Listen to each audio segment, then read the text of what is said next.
if you paying attention to who's lost, the scripture is screaming at you. The scripture is screaming at you if you see who's lost. Who jump on all the craziest trends? Who celebrate death like it's a celebration? Who ignorant? Who lost?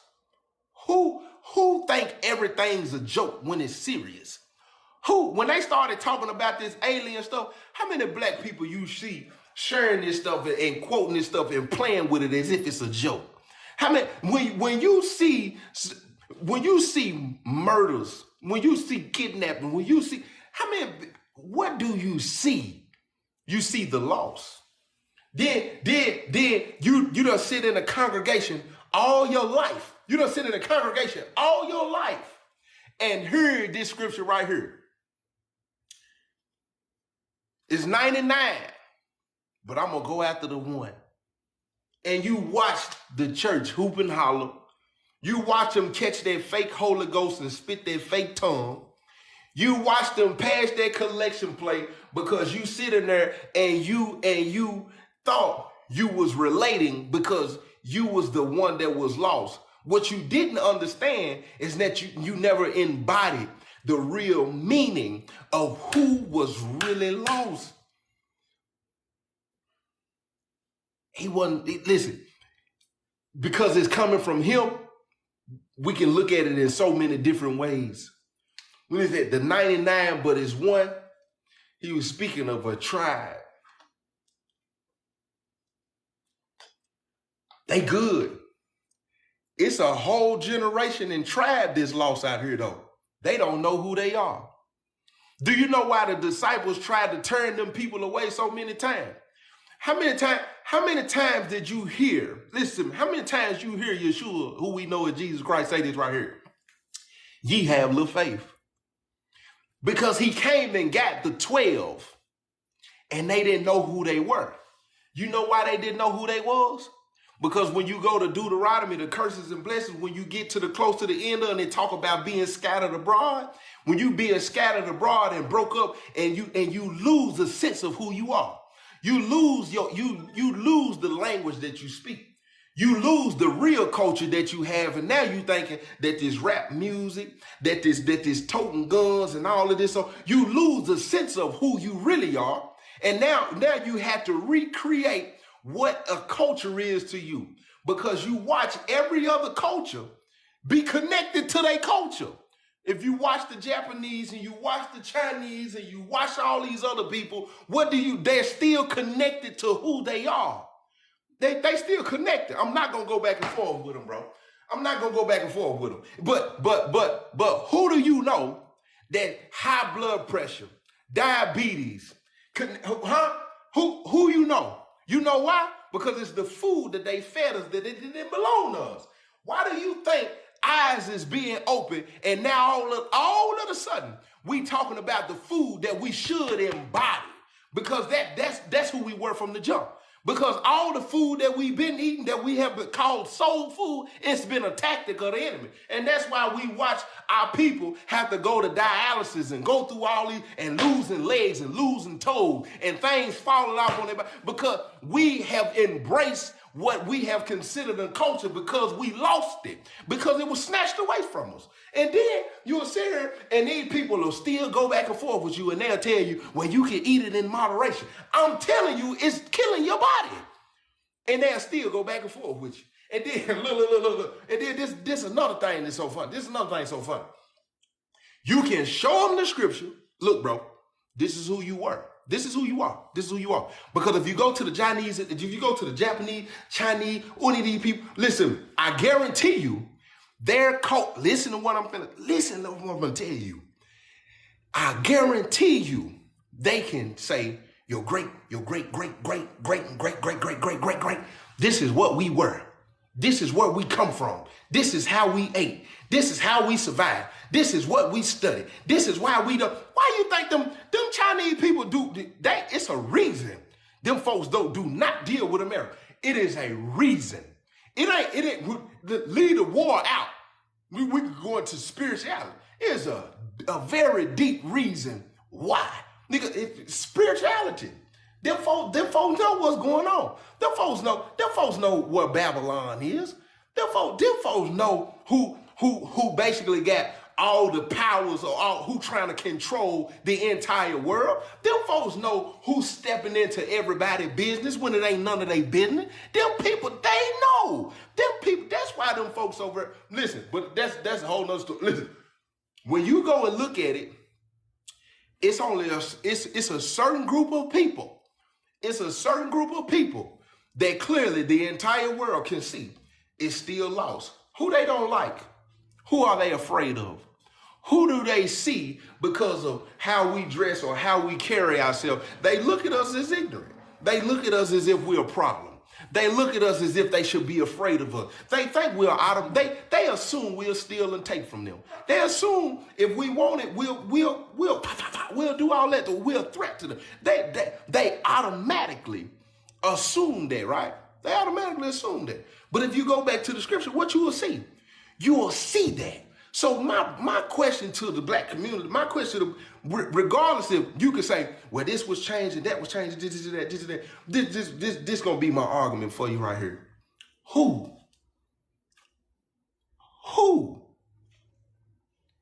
with that much, whatever you want to call it, had the ability to write something thousands and thousands of years ago? We'll quote the Willie Lynch letter.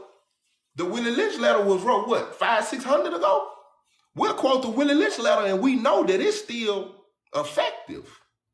But then when I say, well, the Bible was wrote, I ain't saying that everything in there was, I ain't saying that it ain't been tapped. I ain't saying none of it because I ain't no fool. But what I'm saying is, how is it that we can literally pinpoint certain things and say, dang, and watch it.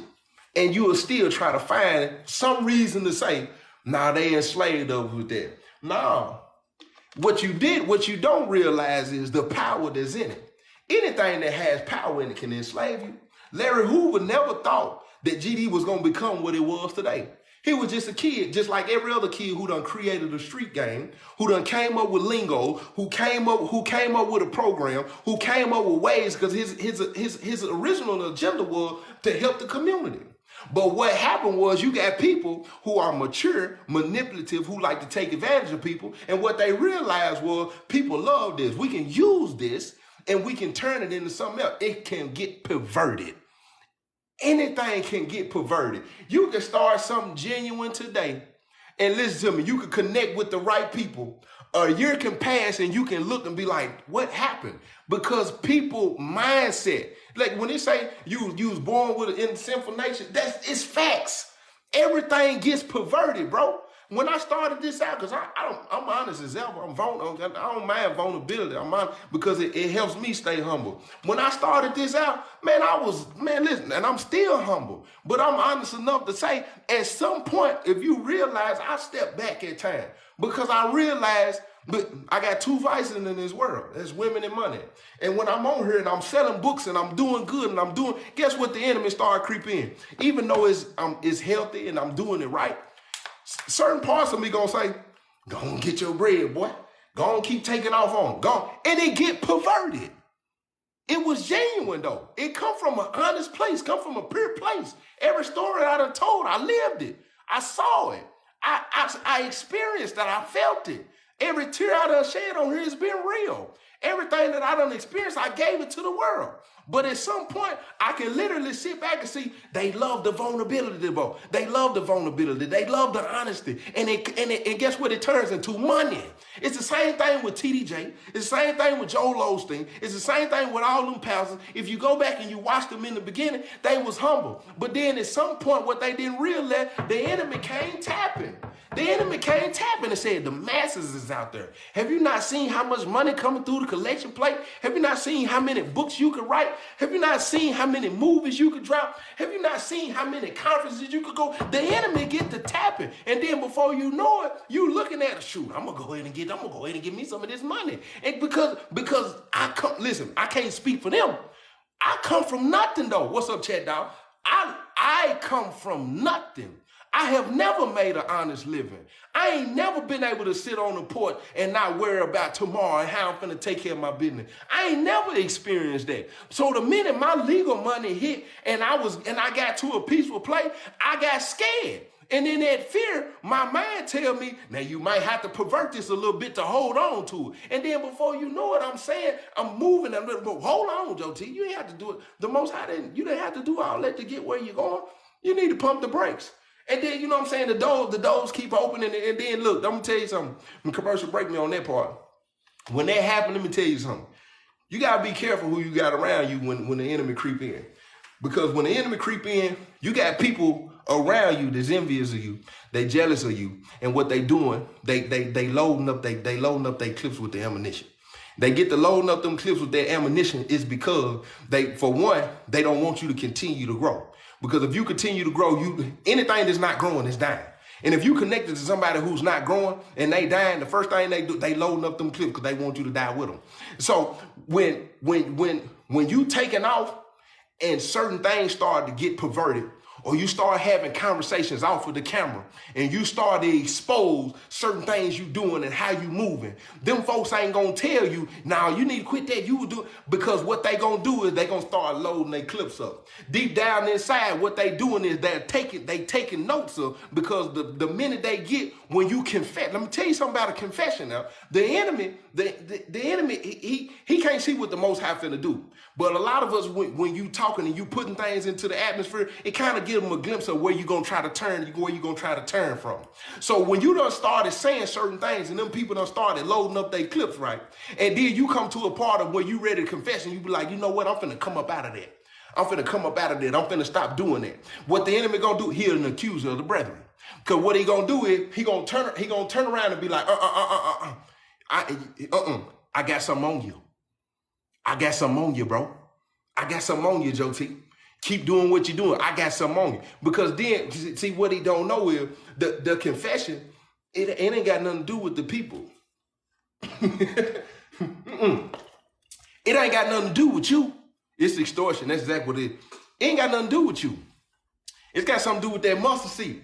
It's got something to do with that forgiveness. It's got something to do with me coming down and humbling myself. It's got something to do with I'm finna get back in that righteous place. And if he choose to strip me of what he gave me, what he you know what I'm saying, whatever platform or what, if he choose me to strip me of that, and I got to start, it is what it is.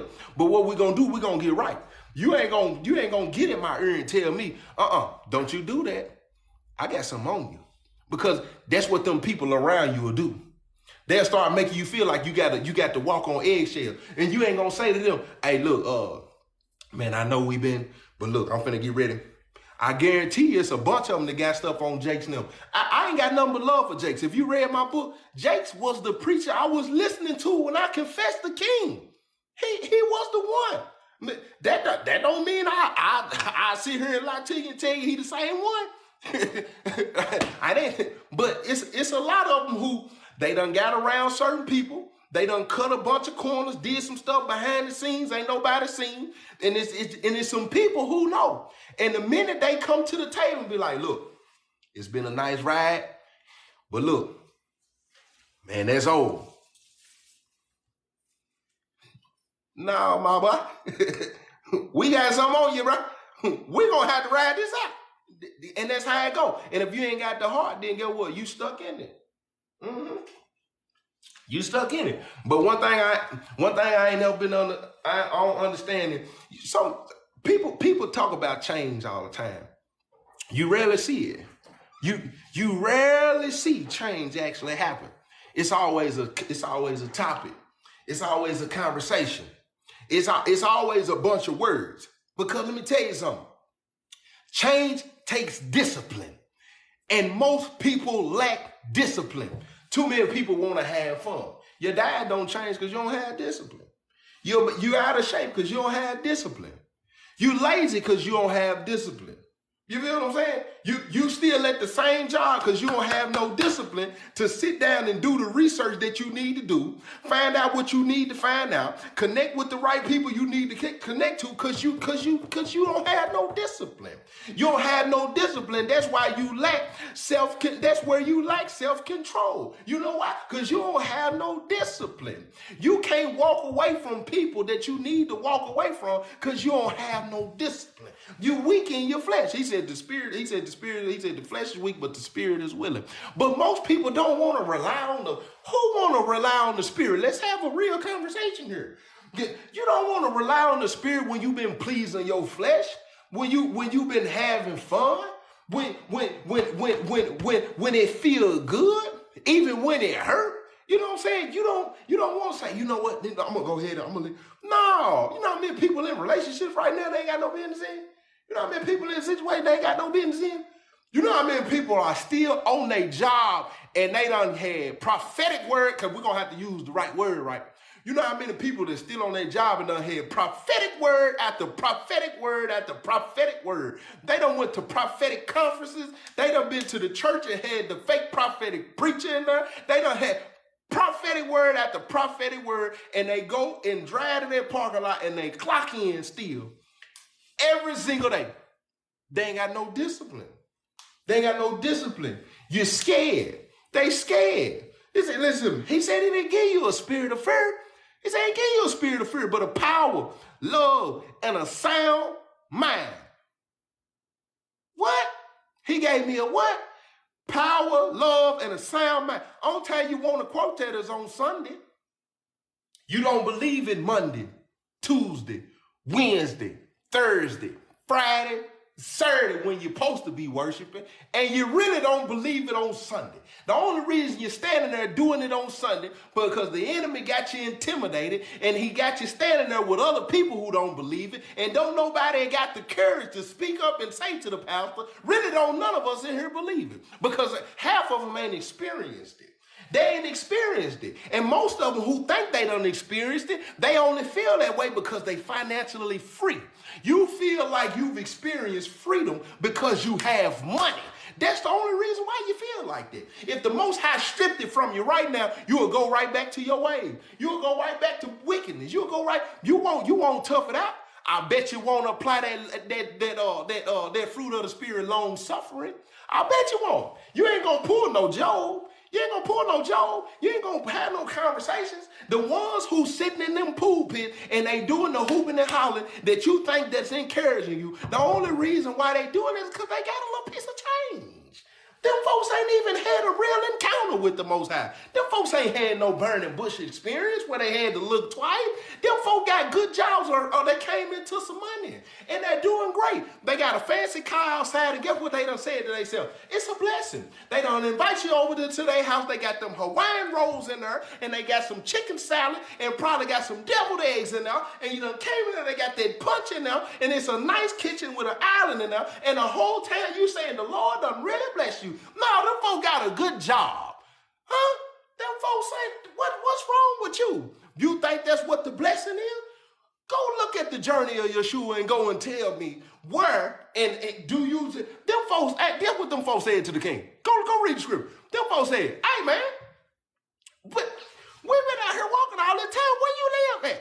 Them folks never went to that man's house. Them folks didn't even know where the king lived. They were they said, hey, we've been with you all this time. We ain't even been to your house. Man, where you live at, bro? Man, he wasn't out here flashing no house. He wasn't out here flashing no car. He wasn't out here flashing no jewelry. And he sure never stood in the pulpit with no designer on. I don't even get that part right there. That's a tee-up right there. Commercial break me, please. I don't understand how these people sit up in and your pastor sitting up here with Fendi on.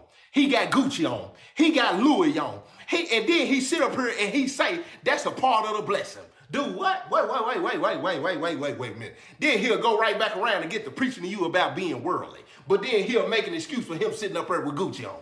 He'll say that's how we need to present. That's how we need to present ourselves as men of God and women of God. We need to wear the fine. That is designer, sir. That is a logo in cloth. What is you saying? That ain't got nothing to do with a blessing, bro. Because you calling that a blessing because you spent a piece of change? That ain't got nothing to do with no blessing. Go and show me where Yeshua ever explained a blessing as something financial. He never did. He never did. He never did that. He never did that. He would tell them folks, man, go over and witness to them folks 2 by 2, knock on the door, go in there and give them the gospel, you know what I'm saying? Hopefully they come on with it, you know what I'm saying? That they don't shake the dust off their feet. Keep on moving. Them folks, what? Now I understand we live in a different time, because that's what people, well, we live in a different time. We live in a different time. That ain't the time we in. Listen, this for the Christian folk right here. Watch this right here. I don't be seeing y'all folks out here witnessing, bro. Where you at? Because these churches be packed. I'm talking about, have you seen Jake's and them churches? Have you seen Joel Osteen church? Them folk be packed up in there. If I ain't mistaken, Yeshua ordered the 12. He said he sent them out 2 by 2. He did. Then he told them in the Great Commission, he said, go and make disciples of all nations. That's what he said. I'm positive that's what he said. He said, go and make disciples of all nations. How in the world we got these pastors sitting up in the pulpit for 20, 30 years when he said, go and make disciples? Because he told the 12, he said, you're going to be better than me. He said, you're going to do greater things than me. And he was saying that on the basis of you're going to be able to reach more people and turn them into disciples. And they're going to turn them into disciples. They're going to turn them into disciples. He said, I'm just going to shake. I'm just finna load up the 12. That's just the beginning. So if they supposed to be making the disciples and there's thousands of people in there, well, I'm trying to figure out where the 2 by 2, what we lose that at? Where the 2 by 2 at? You don't see it, do you? The Christian folk, they gonna go to war with me about that? I'm not gonna go back and forth with you because that's the same word all of us reading. You ain't did no witnessing. You don't even know how to. You've been going to Bible study you go to Bible study Monday, Wednesday, and Friday, and then church on Sunday. And if you ran into somebody right now, the only thing you're going to be able to quote is what your preacher preach every Sunday. Your line's going to end with, well, my preacher, my preacher, my preacher. It said to study to show thyself approved. I guarantee you couldn't stand in the fire right now. You couldn't stand in the fire right now and quote some scriptures to give a good report. Like he said, you got to give somebody some hope for what it is that you believe. It say that you supposed to give somebody some hope for what it is that you believe. My preacher, but I was there last week. My preacher. You gonna quote scriptures. The scriptures that you gonna quote, it's gonna be the scriptures that's embedded in you, deeply rooted in you, and it ain't gonna, no sense of understanding. I ain't gonna say everybody. But that's just what it is. That's just what it is. And half of you scared to do it. Half of you scared to do it. I guarantee, listen to me. Out of your life, listen what I'm gonna tell you. Most of us don't discover what our purpose is till later on in life. The short years that we have, I'm finna be 36 this year. It's a book I read called The One Thing You Can't Do in Heaven. And this man was just witnessing. Now, I ain't saying that's got to be it. Now, being a disciple is a lifestyle. Let's get that understood like the bar. But what's up, Taz? Hey, I hit you up on IG the other day, too. You ain't even say nothing, man. You got your little boyfriend, you funny acting. But look, it's too many of us who say we believe and they ain't done no work. That's the truth. It's too many who say we believe, ain't done no work. But you pray and want blessings. You pray and want miracles. You pray and want your family saved. You pray and want your children covered. You pray and want your granny to be healed. You pray and you need financial blessings. You pray because you ain't got no gas in your tank. You pray and because you want your marriage to work. You pray because you looking to be married. You pray because you want to break generational curses. You pray because you want to do something that your family just never done. You pray and you pray and you pray and you pray and you pray and you pray and you pray and you pray and pray and pray and pray and pray and pray. That's just like your child coming to you, asking you for reward, benefit, and never do what you ask them to do. That's disrespectful, ain't it? It's disrespectful to come in your parent room who's sitting in there working to pay the bills, keep food on the table, keep the lights on, keep it smelling good, to keep everything together, and you constantly, can I, your room clean? I'm gonna do it. Did you take that trash? I'm gonna do it. I'm gonna do it. Can I? But we pray, and then this is what happened right here. This is what happened. That ain't working. Then you get to strolling.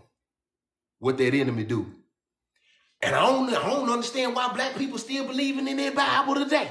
I don't know why black people still live in their Bible. They brought us over here on that ship called Jesus, and they had us stacked up on top of each other. And if you read this and read that, and yeah, and I don't know why we ain't, and our grandparents struggled all their life. I had to have my oven on to have heat, and my granny used to pray and the lights never came on. And then you get to listening, and that enemy say, yeah. That God that God they been having you praying to, he ain't that God you been praying to. Yeah. You see, your mama still struggling. Yeah, your granny still struggling. Look, everything still broke up. The kids out of control, family out of control. Ain't nobody married. All the young men in jail, in prison, in the graveyard. And then get what you say. Yeah, I need to give me some sage. Yeah, I need to sage these spirits up out of here. Then go what you say. I'm finna go get me some crystals. I'm gonna go get me some crystals cause ain't nothing going right. And that's what's going on in the time we in right now. That's exactly what's going on. These people, yeah. That ain't Cause listen to me, if you ain't got a check, you ain't got a bag, to the black people, you ain't blessed. I watch every other nationality walk around here. They don't have to have on designer, and they don't have to have on nice shoes. I watch married white men all the time walk around with their toes out, with their wives, with that big boy jewelry on their finger. But then I can turn and look to the right, and I see a black man with a $200-300 pair of shoes on, a $200 belt on, a $150 shirt on, a $150 pants on, a hat on that probably cost him $60, and he got 4 kids and a Nigeria on that woman. Damn time. And then he'll look me up and down because I'm black, he black, and we both black, and we'll look at each other as if we supposed to be enemies. And this white man just walked by her, he a multi-millionaire, and you didn't look at him and say, why he walking around with his toes out for? Whole time, his wife got a big boy ring on her finger, and guess what? They didn't go in there and finance that either. They paid cash for it. And then they sitting on 16 acres of land. They got cattle out here. They got all of this stuff going on. But then you want to look me upside my head because my shoes got a wrinkle in them. What's wrong with you, black man? But then you can't talk to him like that. If I wanted, most black men I walk by to this day, I make sure I speak and say, man, what's up, bro? Because the first thing he gonna look at is if he think I'm looking at him up and down. Come on, bro. You walking with one of your baby mamas. Ain't nobody got no jewelry on. Ain't nobody talking about marriage. Ain't nobody talking about financial literacy. Ain't nobody talking about being wealthy. Ain't nobody talking about breaking generational curses. And this white man, and then another thing, the Hispanic, because they are part of the 12 though. But when you walk past the Hispanic, one thing for sure, two things for certain, they gonna be deep and everybody gonna eat. But I always, for some reason, my eyes locked in on what they wearing. Them folks ain't worried about being fresh, no designer. Them folks ain't paying $50, $60 for no haircut. Do what? Man, tell Bobby I said, come on down here and cut my hair, man. Tell Bobby I said, come on down here and cut my hair, man. Them folks ain't do what? men have got so obsessed with their perception and what's going on. I've watched, listen, the enemy is so at work and crafty, and we claim to be so hip to what's going on, and clearly you don't see what's going on. These men, like I was saying the other day, these men have gotten so into they self and what they look like, and then they done dressed it up and said, it's good hygiene. No, you making them, you stripping the masculinity. That's what you doing. And then the women, and then the black women don't realize you're applauding stripping the masculinity. He constantly getting his nails done. I didn't say it's something wrong. I didn't say it's nothing wrong with self-care. But what you ain't realizing, the pattern of how many times he do it, now you wondering why he won't get down there and change that tie. His nails is too clean.